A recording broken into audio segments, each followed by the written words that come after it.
If you don't recognise him, this is Buddy Davis, a Golden Crocoduck nominee from 2011, who won the nomination for this extraordinary claim in his film The Creation Adventure Team. We found and brought back over 200 pounds of dinosaur bones, 200 pounds of dinosaur bones here to be unfossilized. What an adventure indeed. The funky editing was done by the makers of his film, not me, but what Davis said is that he recovered 200 pounds of what appear to be unfossilized dinosaur bones from Alaska. The adventure he was referring to is recounted here in a website that was something of an early Christmas present for me. Davis has often referred to this exciting adventure to the Liscombe bone bed in Alaska, but I was delighted to find a detailed account of the entire trip on a website, including the discovery of what Davis says appear to be unfossilized dinosaur bones. Interestingly, on the website, the bones transform from being what appear to be unfossilized dinosaur bones to being unambiguously unfossilized dinosaur bones.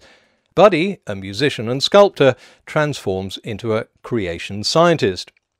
The Alaska Adventure is now a book, and I do hope Buddy makes this into a film. It'll be a sort of Deliverance meets the Keystone Cops, because from first to last the expedition was dogged by mishaps and bad planning. So much so that Buddy and his buddies had to constantly ask the Lord for help. I'll let the journal speak for itself.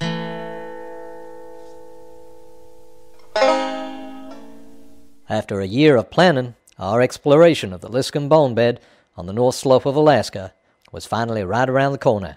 In this place were frozen, unfossilized dinosaur bones. We paid $1,000 to rent 3 small rafts, life jackets, and paddles. Quickly, we were off to the Colville River. We loaded our rafts, said our goodbyes, and began our journey. Now, how long into the trip do you think it'll be before Buddy sends out his first Mayday? 5 days? A week? 15 hours? Nope. Mayday, Mayday. Within 15 minutes of our departure onto the Colville, Buddy and Dan's raft was out of sight. Without warning, Mike and George's raft suddenly began to sink. It was certainly only because of God's help that they were able to get to the shore before a certain catastrophe. No, Buddy, God's trying to tell you that this ill-fated journey of yours is a complete farce. If you can't even keep together and one of your canoes starts sinking within 15 minutes of your departure, then either God isn't looking after you very well, or he's trying to tell you to go home to Ohio. On the second day, Buddy and his buddies didn't fare much better, getting separated once again, and they haven't even got to the bone beds yet. So when do we get to see some dinosaur bones, guys? Oh, day 3. They pull a bone out of the river. Buddy reached out of the raft and hauled the 80-pound specimen into the boat. The specimen Buddy hauled in turned out to be the jaw of a duck-billed dinosaur we have temporarily identified as Lambeosaurus. We were all praising the Lord that we had been allowed to find something so amazing. How do they know it's Lambeosaurus? Answer, they don't. None of the guys on the expedition is a paleontologist, let alone an expert in identifying dinosaur bones. All we have to rely on is their keen eye and amateur knowledge, which don't seem all that impressive. All of a sudden, Buddy became very excited. He had also found something in the mud. It appeared as though we had found a long limb bone.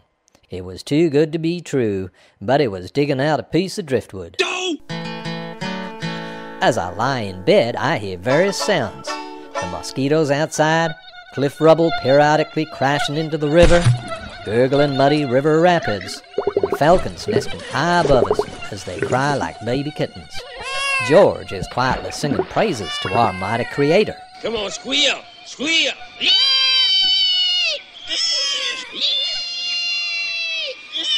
Thanks, Lord, for your perfect timing and giving us the privilege to do your work.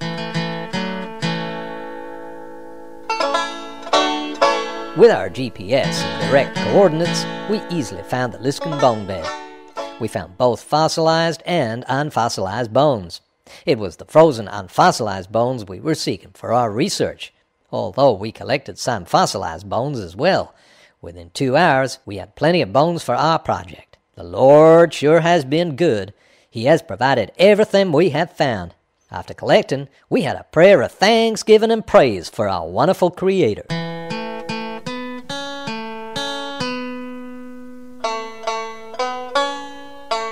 The boats had taken on quite a bit of water because of the large waves. Our duffels were soaked on outside and lying in the water in the bottoms of our boats. By 9:30 p.m., all of us were wet, tired, shivering, and hungry. We were exhausted and could go no further.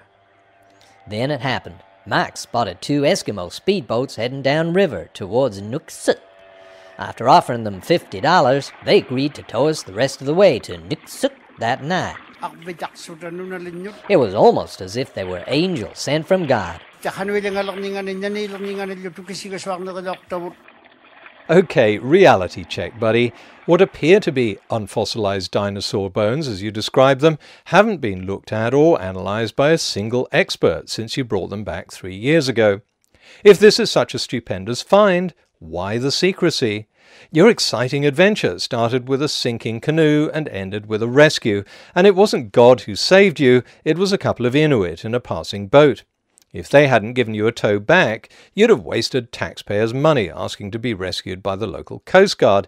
In short, the entire expedition was a disorganized waste of time that didn't result in a single significant find. Just a few bags of unidentified bones. Whether they're dinosaurs or mammoths or moose, who knows? But the expedition has achieved something. It's given the rest of us a good laugh. Thanks, buddy. Just before 6 p.m., we left Nuiqsut on our bushplane flight back to Fairbanks. As we viewed the winding river below, we had a flood of memories. Everything we had gone through to collect a few dinosaur bones seemed unreal now. The bones must have something special in them. Tears came to our eyes as we were reminded of the awesome God we serve.